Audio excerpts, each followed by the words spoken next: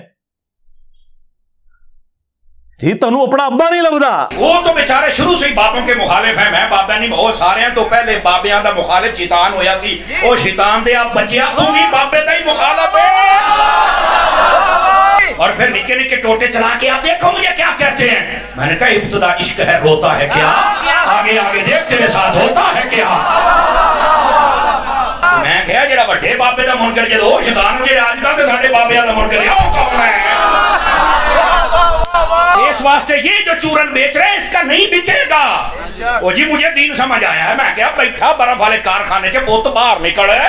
نبی پاک نے تے ترچ پتھر کھاتے ماما تم باہر گیا ہمارے بولتے نہیں نکلنا, تیرے پیو نے پتھر کھانے میں, اور تیرے کو چنگا کے بابا کھانے مریض بھی سینا. کمال والی بات ہے جناب. ایسے ہی بک بکڑا شروع کیا, باہر نکل بوت. کمال ہے گا, تو اسلام کا کام نہیں کرنا, صحیح دین بھلا پھر چند لوگ آوارہ ذہن کے ان کی تسکین کا سبب ہو. اور تیرے تو پہلوں بھی ایک ذکر نہ لائق آیا سی جسائیاں انہوں مکا چھڑیا ترہنا تو بھی نہیں. کمال والی گا, تو بابا تو کریں گا کی, اوہ ابا لبیا کرو. جیڑے دن تے لب جانا تینوں مسئلہ حل ہو جانا, تینوں ابا ہی نہیں لبن دے. ابا منو لبے ہے, تو لالی نہیں نکلا, تو نے اپنا ابا چھوڑ دیا. تمہارا ابا تو وہ تھا جسے قرآن میں تمہارا ابا ڈکلیئر کیا گیا تھا, النبی اولا بالمؤمنین من انفسہم وازواجہ امہاتہم. کسی نے بغداد میں اپنا ابا بنا لیا, کسی نے اجمیر میں بنا لیا, کسی نے دیوبند میں بنا لیا, کسی نے بریلی میں بنا لیا. ابے تو تم لوگوں نے بدلے ہیں, ابا تو ایک تھا. اور تمہارے تو ایک ایک فرقے میں کتنے کتنے ابے ہیں. سنیوں میں 5 بڑے ابے بنا دیے تم نے, حنفی, شافعی, مالکی, حنبلی اور غیر مقلد کے نام کے اوپر. شیعہ میں کتنے ابے بنا دیے, زیدیہ, اثنا عشریہ, اسماعیلیہ. پھر سنیوں کے حنفیوں کے اندر کتنے ابے بنا دیے, بریلویہ, دیوبندیہ, حیاتیہ, مماتیہ. ابے تو تواڑے نہیں پہ, اتنے ابے نے تواڑے کے گیڑے نہیں جاندے. ابا ہی کسی ابا لب لے آیا سی.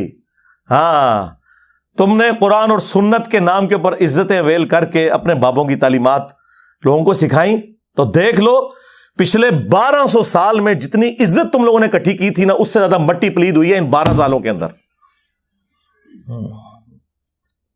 12 صدیاں نہیں اللہ تعالیٰ نے لی ہیں مٹی پلید کرنے کے لیے. 12 سالوں کے اندر آج تمہارے بابوں کی میمز بن رہی ہیں. ہاں, کارٹون بن رہے ہیں, چھوٹے چھوٹے بچے مذاق اڑا رہے ہیں. وہ بچے جن کے ابے یہ واقعات سن کے سبحان اللہ کہا کرتے تھے, اور بچے مذاق اڑا رہے ہیں. تو دیکھ لو یہ ذلت اور رسوائی, یہ ہر عروج کو زوال آتا ہے. یہ اللہ کی سنت ہے کہ 300 سال کی فرعونوں کی حکومت ایک ایسے شخص سے گرا دی کہ جس کی زبان میں بھی لکنت تھی, جس کی پرورش بھی اسی گھر میں ہوئی تھی. کون؟ موسیٰ بن عمران علیہ السلام. تو یہ اللہ تعالیٰ نے چننا ہوتا ہے کہ کس کے ذریعے اللہ تعالیٰ کون سا کام کروا دے. اور نہیں جی ساڑھے بزرگاں نے 90 لاکھ نو کلمہ پڑھا دے, چھڑ دیو کلمہ تو تانوں بھی نہیں صحیح طریقے نال آندا, تجوید نال, نماز نہیں آتی, ترجمہ نہیں آتا. اچھا جی یہ دلیل ہے, جی دلیل ہے. تو سرکار ڈاکٹر ذاکر نائک نے اتنے ہندوؤں کو جو کلمہ پڑھایا ہے تو پھر یہ بھی بزرگ ہوئے؟ نہیں وہ تو ہی گمراہ ہے. ہاں آیا نا داڑ تلے ہون. ہاں 90 لاکھ نو کلمہ پڑھایا.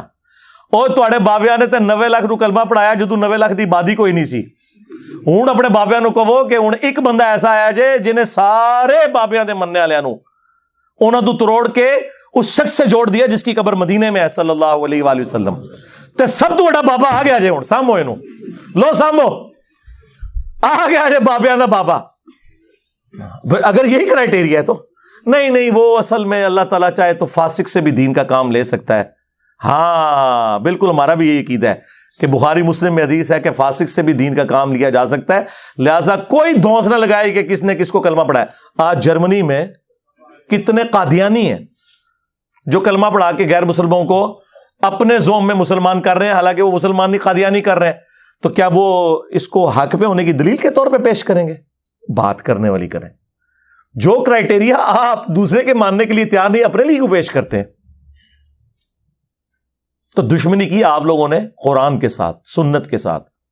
اور میں حیران ہوتا ہوں کہ قرآن حکیم وہ کتاب جو ہماری کتاب زندگی تھی، اس کے ساتھ انہوں نے کیسے کیسے متس مشہور کر دیں. بس صرف اس کا کام رہ گیا مردے بخشوانا جو ثابت ہی کوئی نہیں. قرآن کا کام رہ گیا ہے عدالتوں کے اندر قرآن پہ حلف دے کے جھوٹ بولنا. قرآن کا کام رہ گیا ہے کہ بچی کی شادی ہو تو نیچے سے اسے گزار دینا. یہ قرآن کا ٹوٹل کام یہ رہ گیا. قرآن اس لیے نازل ہوا تھا یار، ایک غیر مسلم بھی آپ کو خط لکھے نا، امیگریشن کے کاغذ آ جائے نا فرینچ کے اندر، انگلش کے اندر، اور آپ کو یہ زبانیں نہ آتی ہوں تو 10 بندے ڈھونڈتے پھرتے ہیں کہ یار بتاؤ کیا لکھا ہوا ہے. اور اللہ کی کتاب کبھی اس کو ترجمے سے پڑھنے کی کوشش ہی نہیں کی، جبکہ ہر فرقے کا ترجمہ موجود ہے. دیکھیں جھگڑا تب تھا جب آپ کہتے ہیں کہ انجینئر صاحب خود ترجمہ دے رہے ہیں. لوگ میرے بارے میں کہتے ہیں نا کہ یہ علماء سے دور کر رہے ہیں. سرکار بالکل الٹ بات ہے، میں علماء کے آپ کو قریب کر رہا ہوں. لیکن مسئلہ یہ ہے کہ میں ایک عالم کے آپ کو قریب نہیں کرتا، میں کہتا ہوں سب کی بات سنو. ہاں وہ اس کو کہتے ہیں علماء سے دور کرنا. وہ کہتے ہیں صرف ہماری سنو.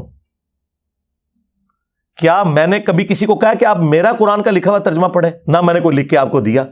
میں نے ہمیشہ کہا کہ بریلوی ہو تو احمد بریلوی کا ترجمہ پڑھ لو. چاند ایک جگہ پہ اختلاف ہو سکتا ہے نا.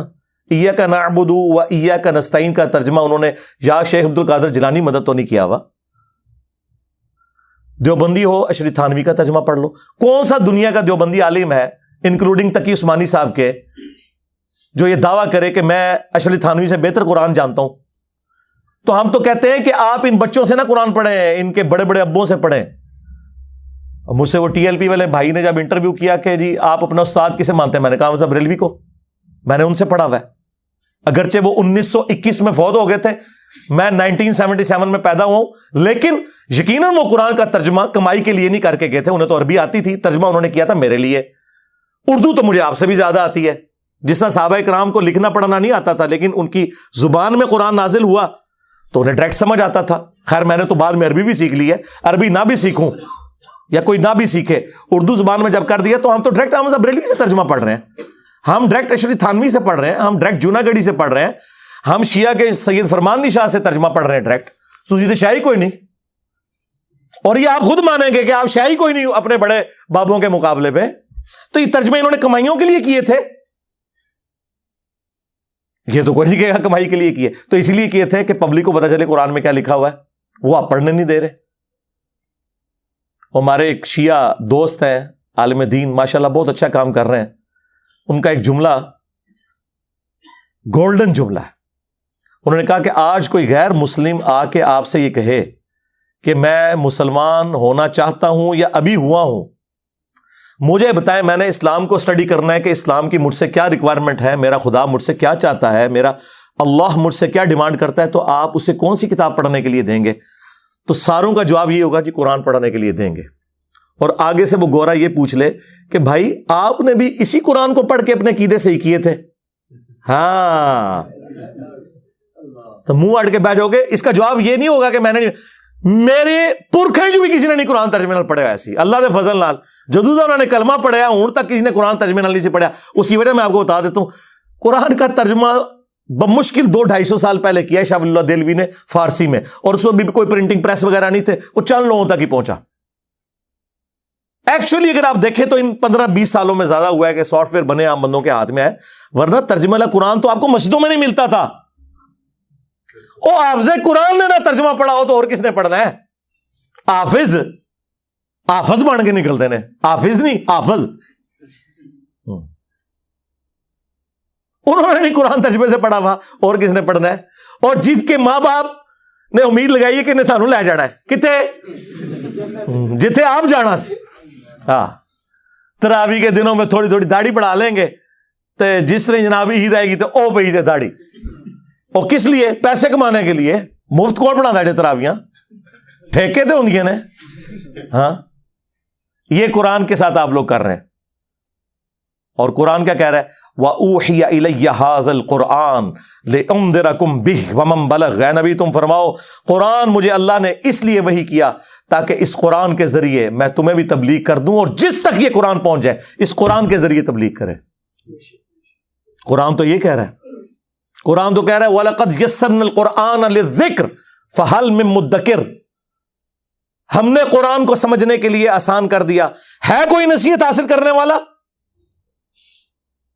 قرآن تو یہ کہہ رہا ہے. قرآن تو کہہ رہا ہے فذکر بالقرآن من یخاف وعید. اے نبی قرآن کے ذریعے تبلیغ کریں ہر اس شخص کو جو اللہ کی دھمکی سے ڈرتا ہے. قرآن تو یہ کہہ رہا ہے.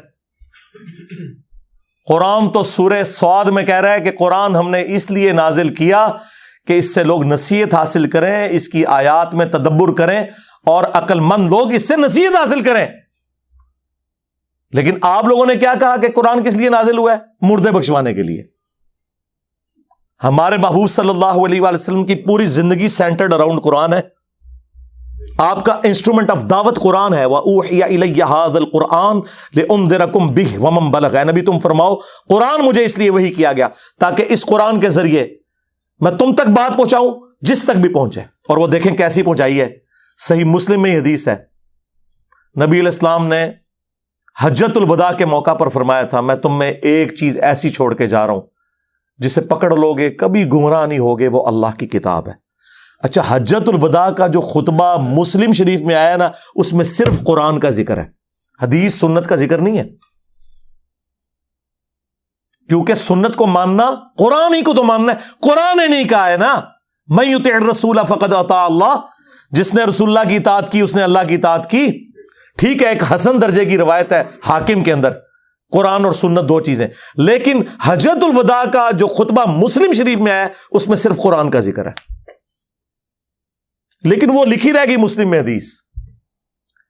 یہ حدیث مسلم شریف میں ہی لکھی رہ گئی کہ اللہ تعالیٰ اس قرآن کی وجہ سے قوموں کو عروج دے گا اور زوال دے گا. وہ زمانے میں معزز تھے مسلمان ہو کر اور تم خوار ہوئے تارک قرآن ہو کر. یہ مسلم شریف میں حدیث لکھی رہ گئی جی. یہ مسلم میں ہی لکھی رہ گئی حدیث. القرآن حجت لک او علیک. قرآن قیامت کے دن یا تو تیرے حق میں گواہی دے گا یا تیرے خلاف گواہی دے گا جی. اور وہ خلاف جو گواہی ہے وہ قرآن میں آ گئی ہے. وہ صرف قرآن نہیں، صاحب قرآن بھی. سورہ فرقان آیت نمبر 30 وقال الرسول یا رب ان قوم اتخذوا هذا القرآن مہجورا. اور رسول اللہ قیامت کے دن شکایت کریں گے کہ اے اللہ میری قوم نے قرآن کو پیٹھ کے پیچھے ڈال دیا تھا. ہاں ہمیں شفاعت رسول کا بتایا گیا جو برحق ہے. عسیٰ ان یبعثک ربک مقاما محمودا. کوئی شک نہیں. اللہم اجعلنا منہم. اللہ تعالیٰ ہمیں ان میں کرے جن کو رسول اللہ کی شفاعت نصیب ہوگی صلی اللہ علیہ وآلہ وسلم. لیکن یہ تلخ پہلو ہے کہ نبی علیہ السلام نے شکایت بھی لگانی ہے.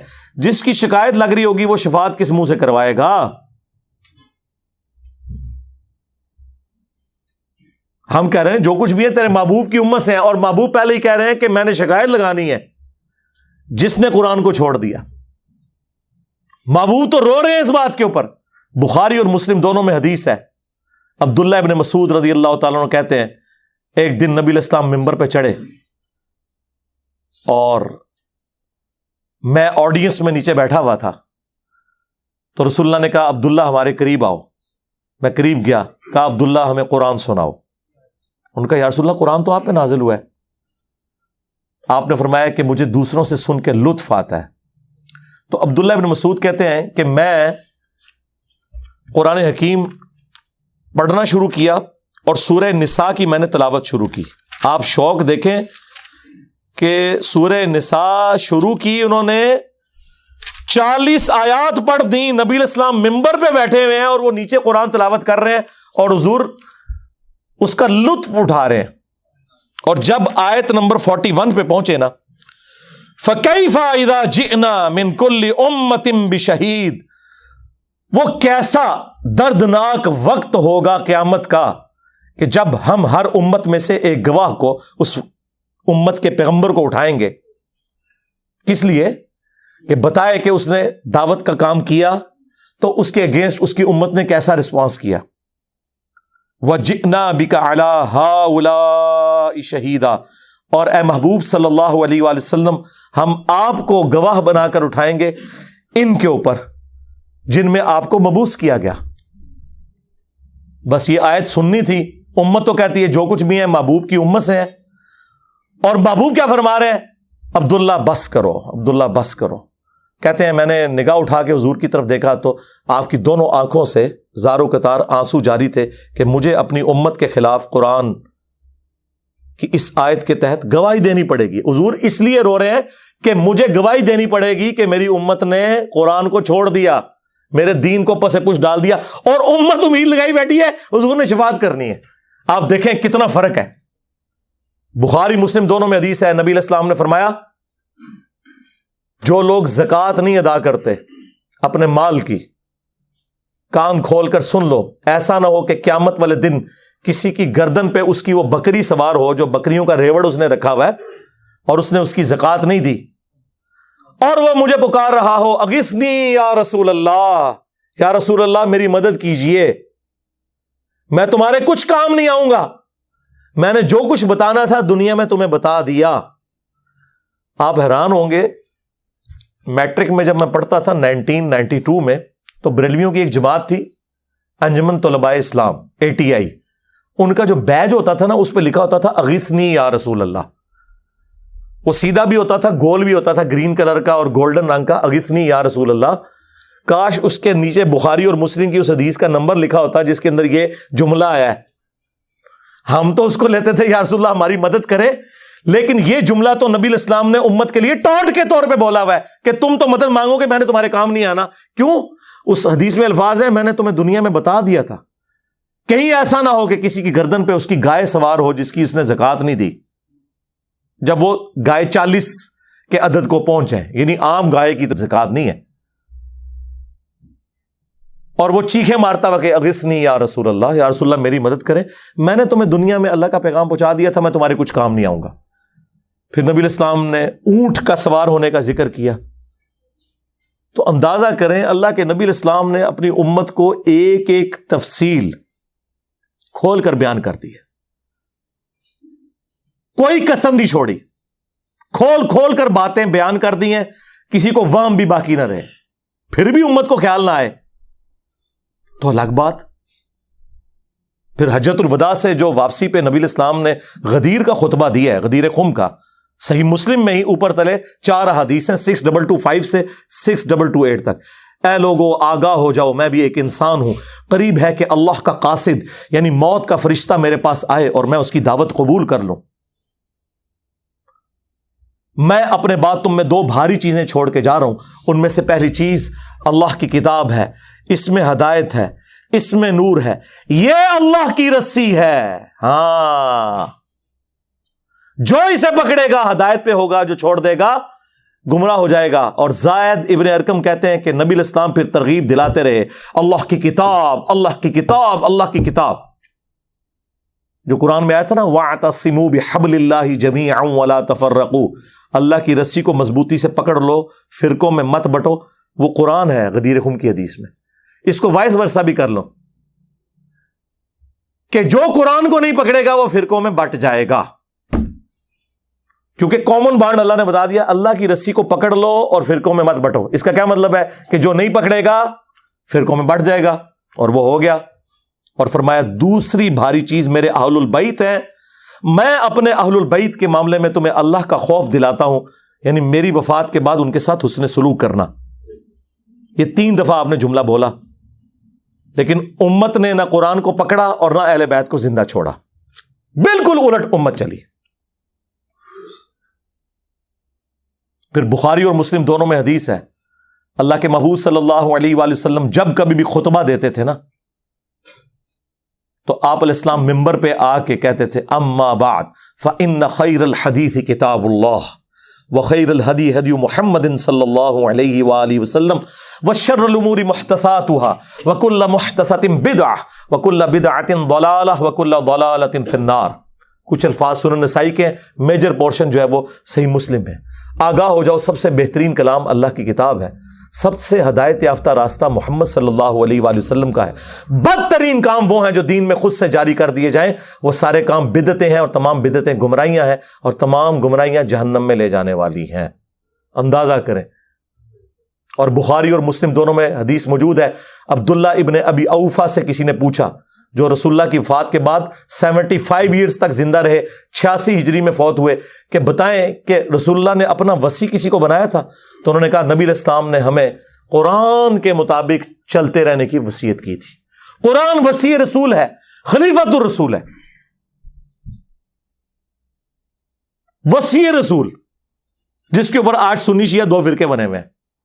سیدنا ابوبکر خلیفۃ الرسول ہیں صحابہ کرام کے اجماع کے اوپر، وصی رسول نہیں، وصی رسول قرآن ہے۔ وصی رسول نہ سیدنا ابوبکر ہے نہ سیدنا علی ہے، اور وہ نیچرل ہے، کیونکہ 2 سال کے بعد تو حضرت ابوبکر بھی فوت ہو گئے، ہاں 12 سال کے بعد سیدنا عمر بھی شہید ہو گئے، 24 سال کے بعد سیدنا عثمان بھی شہید، اور 30 سال کے بعد سیدنا علی بھی شہید، اور آخری صحابی ابو طفیل عامر بن واثلہ 110 ہجری میں نبی علیہ السلام کی وفات کے 100 سال کے بعد وہ دنیا سے چلے گئے۔ اس کے بعد اس پلانٹ ارتھ پہ کوئی صحابی نہیں ہے۔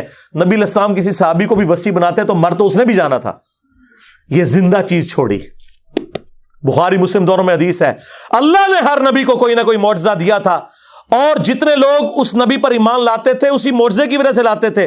مجھے اللہ نے سب سے بڑا وحی کا معجزہ دیا ہے قرآن۔ میں اللہ سے امید کرتا ہوں سب سے زیادہ میرے امتی ہوں گے جنت میں جانے والے، کیونکہ میرا معجزہ سب سے بڑا ہے قرآن کی وجہ سے۔ اور بخاری مسلم میں آ گیا کہ جنتیوں کا نصف میری امت سے ہے، قرآن کی وجہ سے۔ جامعہ ترمذی میں، سنن ابن ماجہ میں حدیث ہے، جنتیوں کی 120 میں سے 80 صفحے میری امت سے، قرآن کی وجہ سے۔ یعنی قرآن مطلب یہ مردوں کو بخشنے کی وجہ سے نہیں، سرکار عمل کرنے کی وجہ سے۔ تو نبی علیہ السلام کا وصی، آپ کا خلیفہ، آپ علیہ السلام کا انسٹرومنٹ آف دعوت، ہر چیز۔ صحیح بخاری میں ایک بڑی زبردست حدیث ہے جو میں نے ہی ایک دفعہ اپنے ممبر سے بیان کی ہے، ادروائز وہ حدیث آپ نے کبھی سنی نہیں ہوگی، کیونکہ اس کے ساتھ 295C جڑی ہوئی ہے۔ صحیح بخاری میں ایک چیپٹر ہے کتاب الاعتصام بالکتاب والسنہ، قرآن و سنت کو مضبوطی سے پکڑنا۔ اس چیپٹر میں امام بخاری ایک حدیث لے کے آئے ہیں کہ جب حضرت ابوبکر کی بیعت کی گئی نا تو دوسرے دن حضرت ابوبکر صدیق رضی اللہ تعالیٰ عنہ آڈینس سے خطاب کرنے کے لیے مسجد نبوی میں آئے، تو ان کے خطاب کرنے سے پہلے حضرت عمر ممبر پہ چڑھے، جس طرح آج کل بھی اسٹیج سیکٹری کے طور پہ، اور کمال کا خطبہ دیا۔ 2 جملوں کا خطبہ ہے وہ بخاری میں آیا ہے، لیکن مولوی نہیں آپ کو بتائے گا، جن کو بتانا چاہیے وہ بھی ڈرتے ہیں بتاتے ہوئے، جن کو نہیں بتانا چاہیے وہ تو نہیں بتائیں گے۔ حضرت عمر کے الفاظ ہیں کہ دیکھو، یعنی حضور کے غم کی وجہ سے لوگ دکھی تھے، یعنی جس شخصیت کو آپ اپنے ماں باپ اولاد سب سے بڑھ کر عزیز سمجھتے ہیں اور وہ دنیا سے چلی جائے تو صحابہ کرام کی تکلیف کا اندازہ کون کاٹ سکتا ہے۔ تو سیدنا عمر نے کہا کہ دیکھو، اللہ نے اپنے نبی کے لیے وہ پسند کیا جو اللہ کے پاس تھا، وہ اس سے بہتر تھا جو دنیا میں ہے۔ وَلَلْآخِرَةُ خَيْرٌ لَكَ مِنَ الْأُولَىٰ، اے نبی تمہارا ہر آنے والا لمحہ گزرے ہوئے سے بہتر ہوگا۔ کیوں؟ وَرَفَعْنَا لَكَ ذِكْرَكَ، ہم نے آپ کے لیے آپ کا ذکر بلند کر دیا۔ دنیا میں کوئی لمحہ ایسا نہیں ہے کہ اللہ کے ساتھ رسول اللہ کا نام نہ بولا جاتا ہو اذان کے اندر، اللہم صلی علی محمد وعلی آل محمد۔ تو حضرت عمر کے الفاظ ہیں کہ اللہ تعالیٰ نے وہ پسند کیا جو تمہارے نبی کے لیے بہتر تھا، لیکن اللہ نے تمہارے لیے تمہارے نبی کے جانے کے بعد وہ کتاب چھوڑ دی ہے جس کتاب کے ذریعے اس نے اپنے نبی کو ہدایت دی تھی. اب یہ بڑا خطرناک جملہ تھا, خطرناک جملہ تھا, خطرناک سے بھی اگلا ورژن. تم بھی اس کتاب کو پکڑو گے تو ہدایت پہ قائم رہو گے. اور پھر اس جملے کو ریپیٹ کیا, اس کتاب کو کہ جس کتاب کو تمہارے نبی کی ہدایت کا ذریعہ بنایا. اچھا, اس کا یہ مطلب نہیں نعوذ باللہ کوئی رسول اللہ گمراہ تھے, نہیں. قرآن میں واضح آیت ہے ما ضل صاحبکم وما غوا, تمہارے نبی نہ کبھی بہکے ہیں نہ کبھی بہرا چلے ہیں. یہاں پہ بھی ضلہ کا لفظ آیا ہے. یہ کیا ہے جو قرآن حکیم میں اللہ تعالیٰ نے فرمایا ووجدک ضالا فہدی, اے نبی ہم نے آپ کو اپنی محبت میں خود رفتہ پایا اور ہدایت کے بلند ترین مرتبے پر پہنچا دیا. ضال کا مطلب گمراہی بھی ہوتا ہے, ضال کا مطلب کسی کی محبت میں ڈوبنا بھی ہوتا ہے. ان ابانا لفی ضلال مبین, حضرت یعقوب کے بیٹوں نے جو خود صحابی تھے اپنے باپ کے بارے میں کیا کہا تھا کہ ہمارے ابا جان تو یوسف کی محبت میں ڈوب چکے ہیں. اب وہاں ترجمہ آپ فی ضلال مبین کا یہ تو نہیں کرتے کہ ہمارے ابا گمراہ ہو چکے ہیں, وہ تو کافر ہو جاتے, اپنے پیغمبر ابے کو کہتے تو نہیں. ووجدک ضالا فہدی, احمد بریلوی نے بالکل صحیح ترجمہ کیا, مولانا مودودی نے بھی صحیح ترجمہ کیا. اپنی محبت میں خود رفتہ پایا اور ہدایت کے اعلیٰ منزل کو پہنچا دیا. یہی مضمون سورہ شورا میں بھی ہے کہ ہم نے اس قرآن کے ذریعے اے نبی آپ کو اس اعلیٰ درجے پر پہنچایا. ما کنت تدری ما الکتاب ولا الایمان, اس قرآن کے نزول سے پہلے آپ نہ کتاب جانتے تھے نہ ایمان کی تفصیلات, بلکہ اللہ نے اس کو ہدایت اور نور کا ذریعہ بنایا. وَإِنَّكَ لَتَهْدِي إِلَىٰ صِرَاطٍ مُسْتَقِيمٍ, اور نبی بے شک اب آپ بھی لوگوں کو ہدایت کی طرف بلاتے ہیں. تو نبی علیہ السلام, وہ میں بتا رہا تھا خطبہ کیوں نہیں لوگ بیان کرتے تھے, اس میں جو حضرت عمر کا جملہ ہے نا کہ اللہ نے اس کتاب کے ذریعے تمہارے نبی کو ہدایت دی, تو اب اس کی وجہ سے لوگ ڈرتے تھے یار یہ تو کہیں گے نبی کو گمراہ مان رہے ہیں. بھائی تم ایکسپلین کرو, ہم نے بھی کر دیا. یہ کبھی بھی خطبہ بیان نہیں ہوا, اور یہ خطبہ صحیح بخاری میں لکھا ہوا ہے. حضرت عمر فاروق رضی اللہ تعالیٰ عنہ نے حضرت ابوبکر کی خلافت اسٹیبلش ہونے کے دوسرے دن خطبہ دیا. کمال کا خطبہ ہے. اور قرآن اتنا سٹرونگ ہے اس حوالے سے کہ بخاری مسلم میں جو حدیث شفاعت ہے, جو نبی علیہ السلام ہماری شفاعت کریں گے انشاءاللہ, اس کے اینڈ پہ آتا ہے کہ نبی علیہ السلام کہتے ہیں جب میں آخری دفعہ جہنم کی طرف جاؤں گا تو داروغہ جہنم مالک علیہ السلام مجھ سے کہیں گے یا رسول اللہ اب آپ کا کوئی امتی بھی دوزخ میں باقی نہیں ہے سوائے اس کے جسے قرآن نے جنت میں جانے سے روک رکھا ہے. قرآن جب روک لے گا نا تو کوئی نہیں بچا سکتا. یہ ویسے شعر ہے, خدا کا پکڑا چھڑائے محمد کا پکڑا چھڑا کوئی نہیں سکتا. کتنا یہ ظلم کر رہے ہیں, اللہ اور رسول کا مقابلہ کروا رہے ہیں, نعوذ باللہ. اور بخاری مسلم میں لکھا ہے کہ یا رسول اللہ قرآن نے روک لیا ہے, اب آپ کی شفاعت بھی ان کے کام نہیں آئے گی جن کو قرآن نے جنت میں جانے سے روک لیا ہے. اور قرآن نے کن کو روک لیا؟ انہ من یشرک باللہ فقد حرم اللہ علیہ الجنہ ومأواہ النار وما للظالمین من انصار. بے شک جو کوئی بھی اللہ کے ساتھ شرک کرے گا اللہ نے اس پہ جنت حرام کر دی ہے, اس کا ٹھکانہ جہنم ہے, وہاں اس کا کوئی مددگار نہیں ہوگا. قرآن نے جنت حرام کر دی ہوئی ہے. حتیٰ کہ بخاری اور مسلم دونوں میں حدیث ہے اللہ نے ہر نبی کو ایک مقبول دعا دی تھی جو اس نے دنیا ہی میں کر لی, لیکن میں نے اپنی دعا چھپا کے رکھی ہے قیامت کے دن کے لیے, اور میری اس دعا سے میرے ہر امتی کو نفع پہنچے گا سوائے اس شخص کے کہ جس نے دنیا میں اللہ کے ساتھ کسی قسم کا شرک کیا ہوا. شرک is the most sensitive issue in the sight of Allah. اور شرک اور نماز یہ دو سینسٹیو ٹاپکس ہیں. قرآن کی توہین وہی لوگ کر رہے ہیں اصل میں جو قرآن پڑھنے سے روک رہے ہیں, جس کی وجہ سے شرک پھیل رہا ہے, اور نماز سے کوسوں دور ہے کیونکہ انہوں نے قرآن تو پڑھا نہیں. انہیں پتا کیسے چلے کہ قرآن کا مسلمان اور ہے اور پاکستان کا مسلمان اور. ہاں, مرنے سے پہلے اے مسلمان کر لے اس پہ غور, قرآن کا مسلمان اور ہے, پاکستان کا مسلمان اور. ہاں, قرآن کا تو مسلمان یہ ہے وَأَقِيمُوا الصَّلَاةَ وَلَا تَكُونُوا مِنَ الْمُشْرِكِينَ, سورہ روم آیت نمبر 31. دیکھنا نماز کو قائم کرنا, مشرک نہ ہو جانا. اور صحیح مسلم کی حدیث کے بندے کے کفر اور ایمان, شرک اور اسلام کے درمیان فرق نماز ہے. باقی اس پہ تو کافی بولا جا سکتا ہے, میری کئی ایک ویڈیوز ہیں وہ آپ دیکھ سکتے ہیں اس حوالے سے. میں نے یہ موقع غنیمت جانا کہ میں مسلمانوں کے دماغ کے اوپر سٹرائک کروں کہ خدا کے لیے قرآن کو جو آگ لگی اس پہ جو آپ سیکھ پا رہے ہیں، سب سے بڑے تو دشمن آپ لوگ ہیں جو جزدان میں قرآن کو لپیٹ کے. اور دیکھیں جو مہنگے والے قرآن ہوتے ہیں نا ترجمے والے، ان کے اوپر غلاف بھی چڑھا ہوتا ہے تاکہ تصور سے کہ میں اس کو اتنی دفعہ یوں کروں گا وہ کھولے ہی نہ، وہ ادھر ہی پڑھا رہے. بلکہ میں نے تو ریکویسٹ کی ہے کہ پاکستان کے آئین میں جہاں یہ چیز شامل ہے کہ پاکستان میں قرآن غلطیوں سے پاک پرنٹ کیا جائے گا. یہ بہت بڑا جرم ہے، اسی لیے قرآن کے اینڈ پہ لکھا ہوتا ہے کہ اگر کوئی غلطی دیکھیں تو واپس بھیجیں، ہم آپ کو نیا نسخہ دیں گے. پاکستان کے آئین میں یہ چیز بھی داخل کی جائے کہ بغیر ترجمے کے قرآن چھاپنا حرام ہو. یعنی پاکستان کے قانون میں، وہ شرعی طور پہ حرام نہیں لفظ استعمال کر رہا، چلے جرم کہہ لیں اس کو. بھئی پاکستان میں کیا تک بنتا ہے جہاں 99.99% لوگ عربی نہیں جانتے، وہاں عربی والا قرآن صرف پرنٹ کرنا کتنا بڑا ظلم ہے. مولانا مودودی رحمہ اللہ کا ترجمہ پرنٹ کیا ہے ترجمان القرآن والوں نے، وہ بڑا زبردست ہے. ویسے تو آپ دیکھتے ہیں نا اوپر عربی نیچے اردو، انہوں نے پتا کیا کیا ہے، ایک صفحہ پورے کا پورا عربی اور اس کے سامنے والا صفحہ اردو. اگر صرف کسی نے اردو بھی پڑھنا ہے نا وہ پڑھتا جائے.